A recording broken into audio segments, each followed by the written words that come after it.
Ashama bakka jirtanitti nageenyi rabbi guddaan isin bira haa jiraatu. Kuni oolmaa Oromiyaadha kan gurraan dhala saddeetiiti. Tooti oduu injifannoo waraana bilisummaa Oromootiin eegalla. Warreen maatii keenyaaf haaraa taatan YouTube chaanaalii keenya subscribe gochuun nu utubu hin dagatina. Kanneen maatii keenya taatan immoo like share gochuun odeeffannaa guyyaa guyyaa argadha jenna. Gama balballoomii oduuttiin dabra.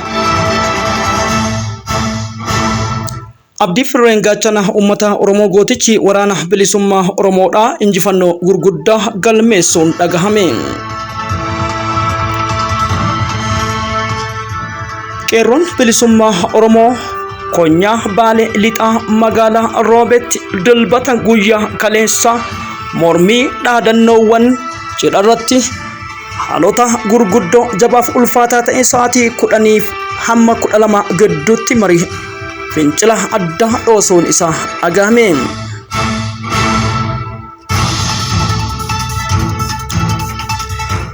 Jilli qondaaltota biltsiginnaa yookiin PPdha salphate jedhame akkasumas Republican Guardii gate deemuun biyyaaf raajii ta'e.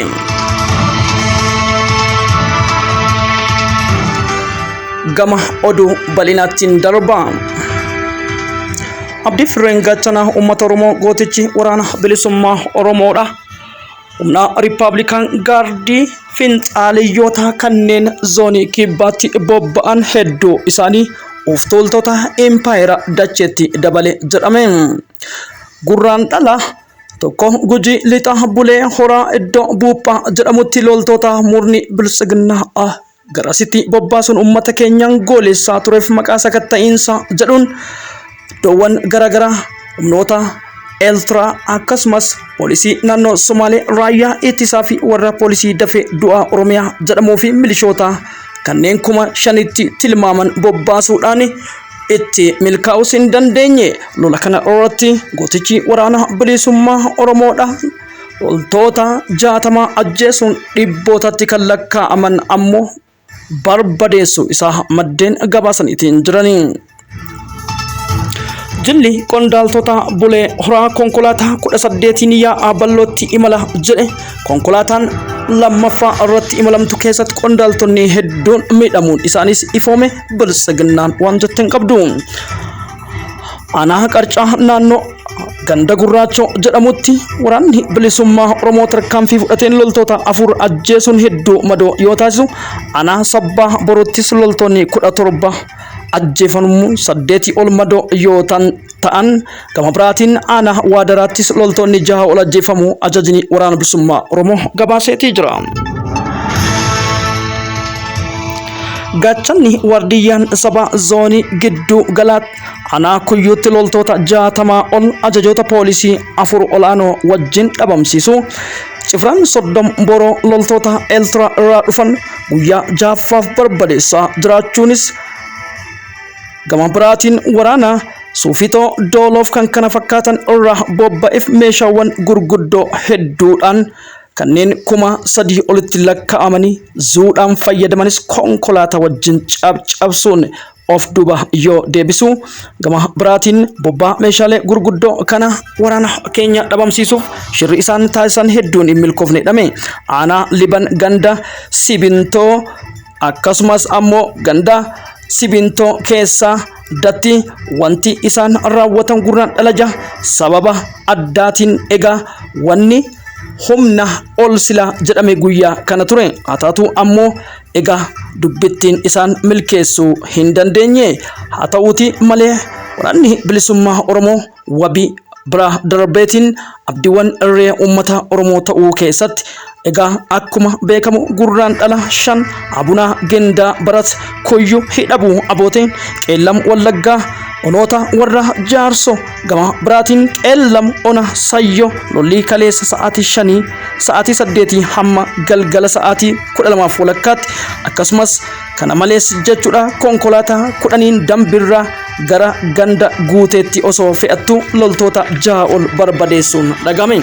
Abdii Firreen Gaachana ummata Oromoo tarkaanfiiwwan gurguddaa isaa hamma galma bilisummaatti ni fudhata jechuun ajajni waraana bilisummaa Oromoo dubbateeti jira. Oduu fi kanaa fi kan kana fakkaatan caqastus jirtu nu faana bu'aa jenna. Gootichi onnee sibiilaa jajjabeen waardiyaan uummata Oromoo gootichi waraana bilisummaa Oromoo Onaa warra Jaarsoo Guraandhala 5 magaalaa aanaa kan Yaayyaa Haroo irraa fagaattuu Daalatti jedhamtutti hidhuudhaan loltoota murna shiftaaf impaayera galaafatuun dhagahamee jira. Kun ammoo injifannoo jalqabaati jedhameeti jira. Kanaan wal qabatee loltoonni 60 ol barbadeeffamu. Guraandhala 4 Cifraan laga Dambii ammoo tarkaanfii gurguddaa fudhachuu isaatii fi Wallagga ganda Doolottuu fi akkasumas ammoo kanneen iddoo addaa hedduu qeellamu Wallaggaa irratti tarkaanfiin amma fudhatamaa jiru jajjabaachee itti fufuun loltoonni 50 ol ta'an lixatti bobba'anis uummanni keenya waa hundumaa cicheetiin hordofuu akka qabuuf furtuun uummata Oromoo waboodha jennaan. Guraandhala 4 Cifraan laga Dambii jechuudha waan ajaa'ibatu raawwate jedhameeti jira. Ganda Doolottuu fi Kalaalaa jedhamtutti loltoota 7 warra Riippaabilikaan Gaardii biyyootti yeroo 8 madoo dandamii hin qabneen.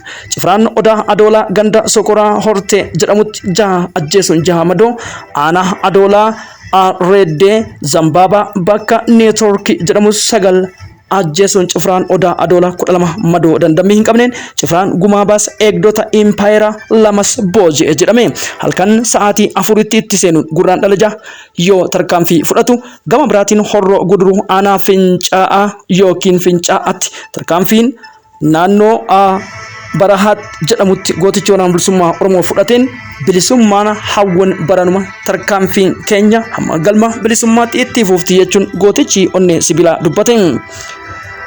Qeellam Wallagga ganda Tuulama jedhamuttis waraanni bilisummaa Oromoo tarkaanfiiwwan gurguddoo keessa deebii hin qabne fudhachuutu dhagahame. Gaachanni saba onoota midaaqany gidduu galaa fi kanneen kana fakkaatan irratti fudhatuun injifannoowwan meeshaa gurguddootis dabalee galmeessuu eegaleeti jira. Yeroo ammaa kana sirna dabaa tooftaa addunyaa ittiin burjaajessuuf deemaniif ammas warri of hin barre diraamaa dalaguu irraa kan oli hin jedhin sirni Abiyyi Ahmad waraana hedduu ficcisiisaa jiraatus dubbiin addaatu dhagahame. Ilmaan Oromoo Su'uud Arabiyaa neen jechuudha manneen hidhaa keessatti jiran yaaddoo guddaa ta'uun isaanii dhagahamee jira. Tibba kana dippiloomaasiif jedhamee jilli Ahmad Shidee sirna nafxanyaatiif warra dabaaltota impaayeraatiin gaggeeffaman hedduun isaanii dantaa kadhaatii fi dantaa dhimma isaaniitiif ala furmaanni isaan fidaa jiran tokkollee akka hin jirree fi lubbuun ilmaan Oromoo 3 ol yoo baddu gabaasa keenya guyyaa dheengaddaatti intala Oromoo qacalee umrii 17 naannoo Riyaad Rawda jedhamtutti Misra baatii wareegamuun isiitii fi reeffi isii hanga ammatti furmaata dhabuun hojmanni Oromoo dippiloomaasii fi akka sabaatti daandiin furmaataa tokko dhabamuu irra gammatti ilmaan Oromoo mana hidhaa Su'uuditti daramaa jiraachuu fi namni hidhaa Kaarjii keessa jechuudha. Akkuma beekamu onneen dararamaa tures lubbuun yoo darbu gama biraatiin ilmaan Oromoo wabii dhabaniitti firiijii Araboota keessatti lafeen isaanii awwaalamaa jira. Baadiyyaawwan hedduu isaanii keessatti ilmaan Oromoo kanneen jechuudha haala waliigaltee rakkoo daraa jireenya baqaatiif jireenya keenya fooyyessine jedhan wabii jireenyaa dhabuun kun mindaa dhooggatamuun kun simintoo irratti kuma dhibbootaan dararamuun inni kun ammoo achi buuteen isaa dhabamuun biyyoota akka Libaanos, Beirut gama biraatiin Oman, Joordaan, Dubaayii fi biyyoonni akka Kuwait biyyoota ergarama saba keenyaa dararuun beekaman ta'uun gabaafamee jira. Kanaaf qaamni dhimmi ilaallatuuf hayyoonni Oromoo waan kanarratti dalaguun dirqama yoo jennu abbootiin amantii biyya keessaa rakkoon isin har'a salphatti ilaaltan rakkoon Su'uud Arabiyaatii fi shamarran Oromoo irratti walumaa galatti baqattoota ilmaan Oromoo irratti deemaa jiru kun sirna imaammata namtolchee yoo ta'u biyya keessaa wareegama rasaasaa akkasumas alaa immoo kun daranuu saba keenyatti jabaachuun hedduu yaaddoo ta'uun beekamee jira. Godina Baalee Lixa yookiin Konyaa Baalee Lixa magaalaa Roobeetti dhaadannoowwan gurguddaan hedduun dhagaman Justice for all Oromoon political prisoners Free Abdii Raggaasaa, Free Kolonel Gammachuu Ayyaana, Free Mikaa'el Booran Daawud Ibsaa jechuun gama biraatiin callisuun keenya sodaa miti kanaan booda wanni callisnu hin jirru. Gama biraatiin sirni kun bakka nuun bu'u kara deemtuun nuun bulchitu qabsoo karaa nagaa wanni jedhamu hin jiru waraana bilisummaa Oromootiin alatti furmaanni tokko hin jiru jechuun ilmaan Oromoo godina Baalee Roobee irra dhoosan torbee darbee gabaasa keenyaan yuunivarsiitiin Haroo Mayaa Oromummaa haa baraarru duula jedhuu fi yuunivarsiitiin Finfinnee wal harkaa fuudhaa yoo turan dubbittiin ammas gara dubbiin imalaa jirtuuf xiiqii seenteeti jirti.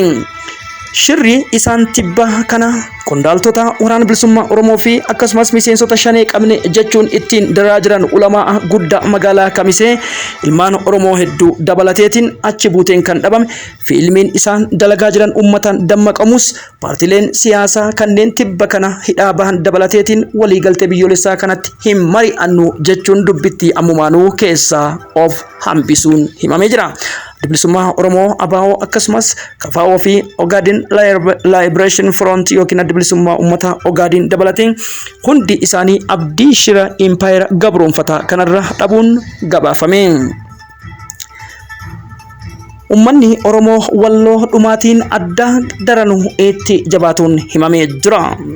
Godinoota addaa Oromoo walloo keessatti yeroo ammaa rakkoo uummata kanaa kan nam tokkollee hubataa hin jirre aanaa daawwaa caffaa akkasumas hartummaa fuursi jillee dhummuugaaf aan baatii keessatti wanti addaa deemamaa akka jiruuf guyyaa barbaadan 5-10 rashana akka jiraniif dubartiin garmalee gudeedamaa jiraachuu beelli nama 400 oli yeroo muraasaan alatti kan isaan gaaga'uu ta'uu fi rakkoon gurguddoon sagalee dhaba uummata wallootiif ammuma lafaa haa kaanu jechuun iyyata jiru.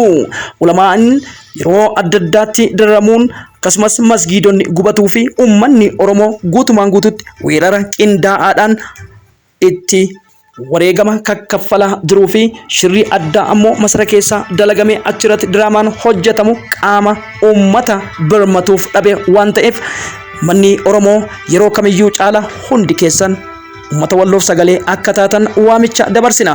Yoo diqqaate torbee kana qofa lubbuun nama 43 ajjeefamanii kan argaman ta'uu fi gara 1,000 olitti Shawaaroobiitiif iddoo adda addaatti hidhamanii dararamaa jiraachuun beekameetiin jira.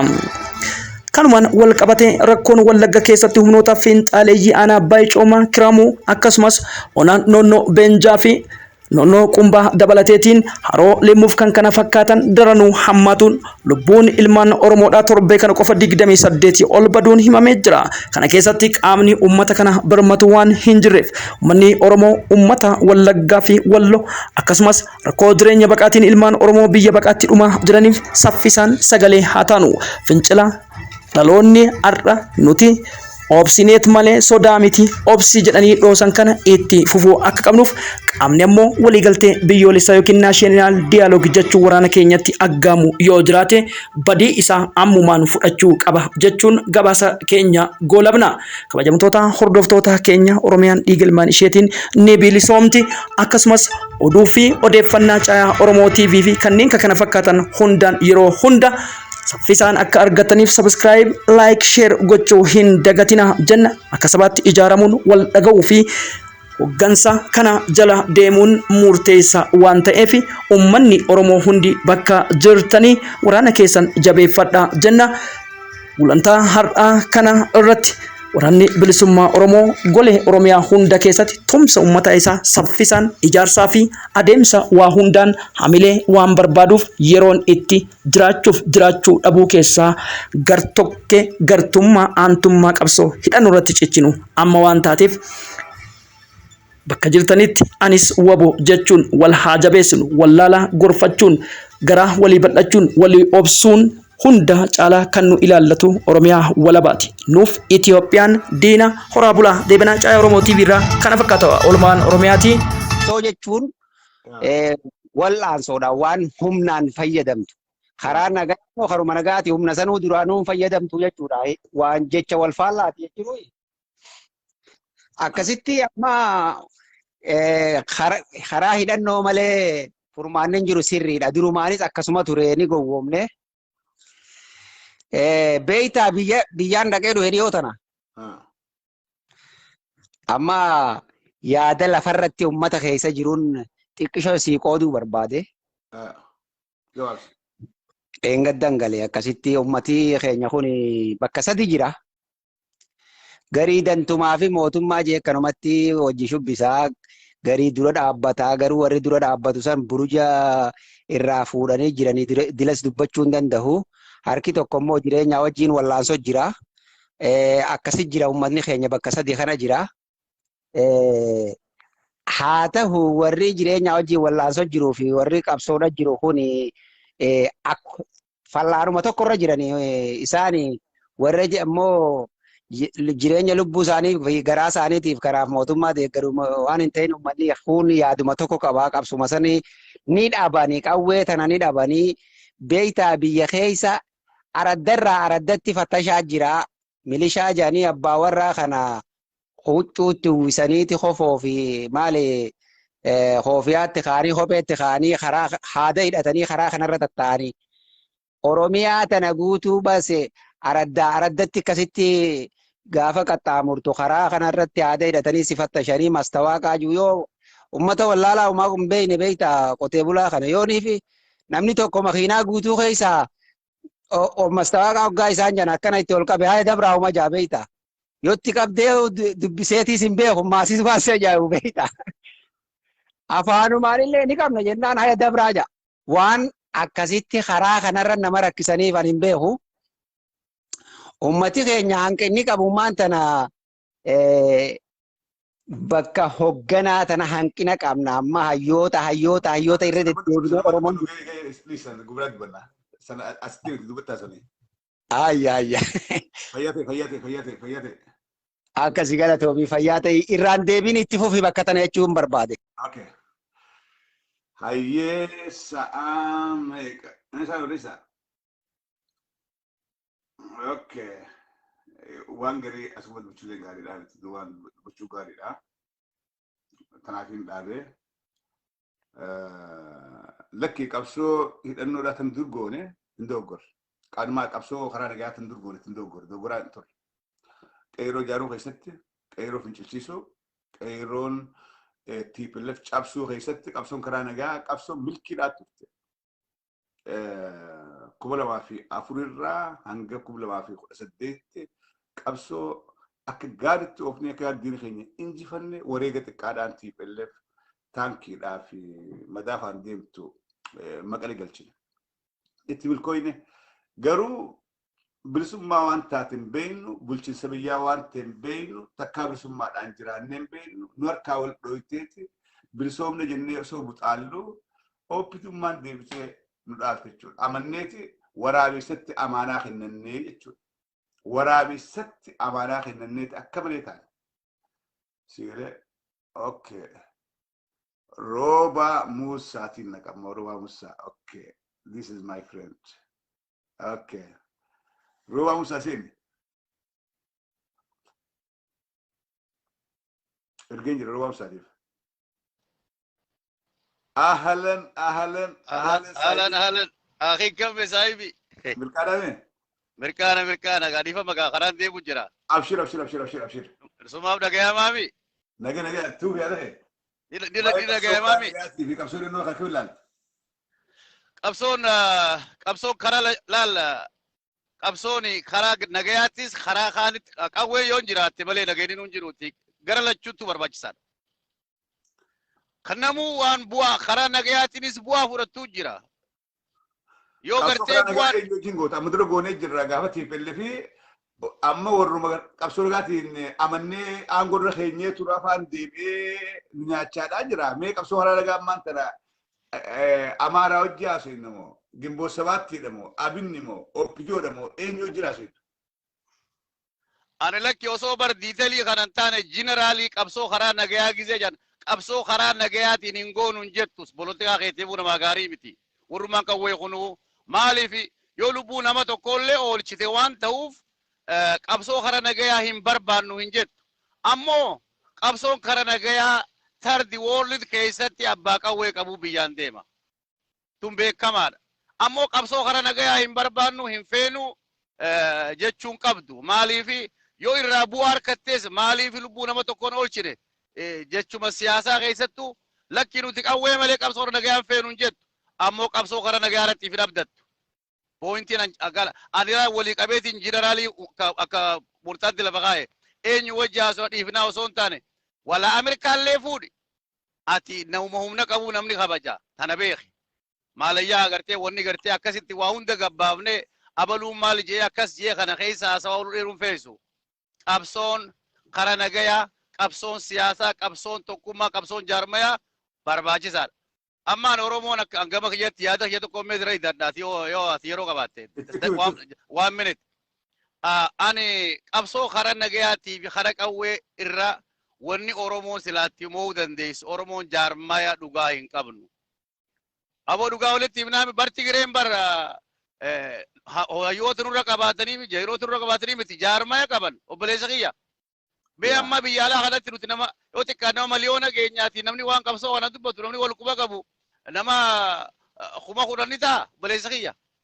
So kana jecha ani jaarmaya yoo qabaatte jaarmaya nama qabaateetu waan gara fedhetti kara haasawaatti kara qawweetti waa hundaan humna olii ta'a. Nama dhibba tokko bakka olii fiiguu fi nama kudha tokko wal qabatee fiigu eenyummoo obboleessa kiyya. Mee ani waan kanallee fuuldurallee walidhaan haasa'uu teenyaati jaarmaya qabaachuu qabna keessa alattis. Mee nuti warri biyyaallee gartee qawwee jala jira jenni warri ala kana jiru nama miliyoonaan jirra. Amerikaa, Eesiyaa, Awurooppaa, Austraaliyaa kan hunda keessayiiti. Mee jaarmaya tokko kan dhugaa yoo qaban obboleessa kiyya. Ifi gartee ifi Oromaan itti beektaa ifi daddabarii rabbis akka banjariitti jaarmaya nu feesisa. Jaarmaya bar mee warra fakkeenyaaf warra Yahudaa kana fuudhi. Bar jaarmaya qabaachuu fi addunyaa keessaa biyya isaanii san jaarmayaan deeffatanii bar. Jaarmaya dhugaa qaban. Bakka jiran keessa alaa dachiisa wal quba qaban. I believe jaarmayatti namanaa waan jaarmaya haala qoodalee yeroo baay'ee fudhadhee jira. Tattaafatuma jirran maasii nama jaarmaya qabuutu waa jaaruu dandaya. Nageetti naa jiraadhu obboleessa kiyya. Fayyaate ulfaadhu. Jaarmaya guju roobaan jaarmaya hawaasummaa dhaabbanaa jaarmaya akka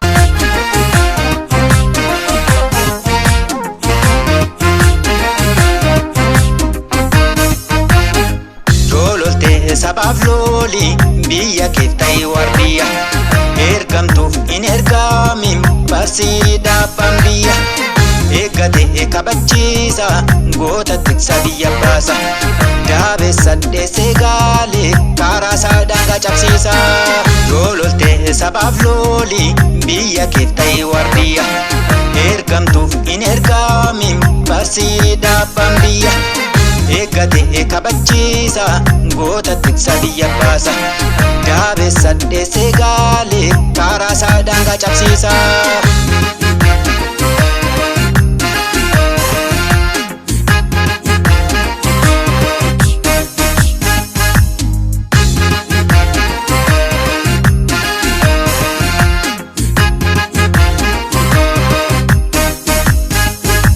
Ifadhu kana balleessaa ifadhu inni dukkana jabaanee hundeen kaabbanee taanerra biyyaaf gaachana saareen carraan alatti leenci oomuu leencuu madalcha garbummaan manaanu baasee bilisummaa dhufee nu galcha. Ilaali waraanni Oromoo wal geesse ilaali waraanni Oromoo wal geesse haoortu haati Oromoof goota deesse haoortu haati Oromoof goota deesse yaaddoo ta'ee diina yaaddeesse yaaddoo ta'ee diina yaaddeesse oollee gootummaa sabaas agarsiise oollee gootummaa sabaas agarsiise.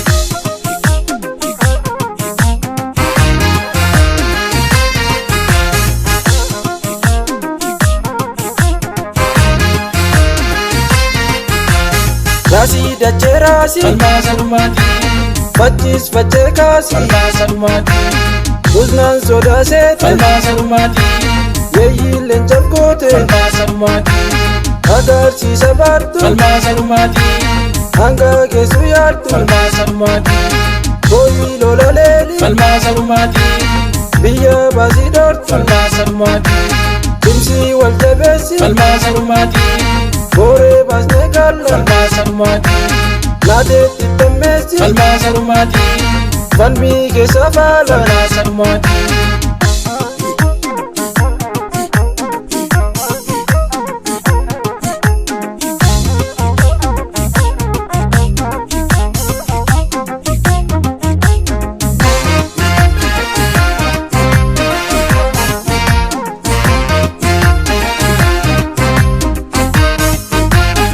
Yoololte sabab loli biyya keefte waadiyya ergamtuu fi ergaamin baarsi dhaabbaan biyya eeggate kabachiisa goota tiksa biyya baasa dhaabe salleesse gaalee karaa sadangaa cabsiisa. Yoololte sabab loli biyya keefte waadiyya ergamtuu fi ergaamin baarsi dhaabbaan biyya eeggate kabachiisa goota tiksa biyya baasa dhaabe salleesse gaalee karaa sadangaa cabsiisa.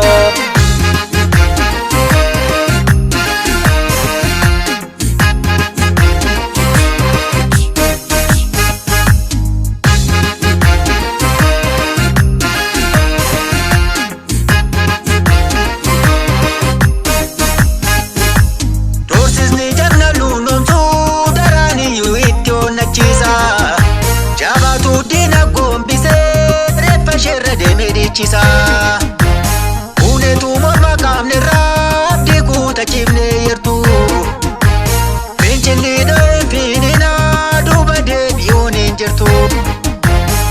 Lola hin dandeenye ofii keessa seente lola hin dandeenye ofii keessa seente bishaan seeta biddaa quba keesse bishaan seeta biddaa quba keesse duultu sanga oduu isheetti hanqaate duultu sanga oduu isheetti hanqaate aara kuno jarri naasu watwaate aara kuno jarri naasu watwaate.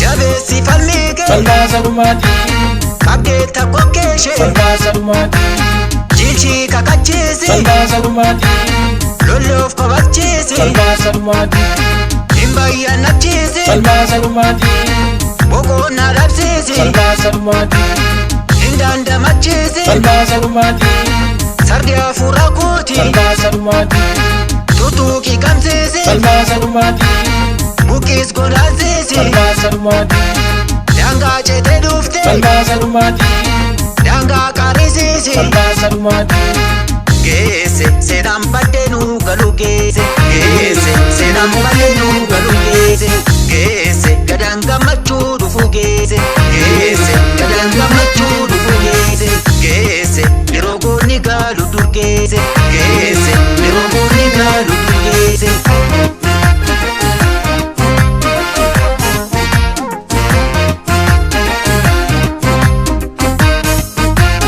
Shiraaf ololaaf gurraan laanne akkamii hundaayyuu qolanne seeramnu singoonne laleesne lolaa keessa faalan jifanne alaanaa dubbiin tolte tolte dhugaan mul'achuuf tullu koorte cimnerra jabeessa ejjenno keessatti guyyaan injifannoo.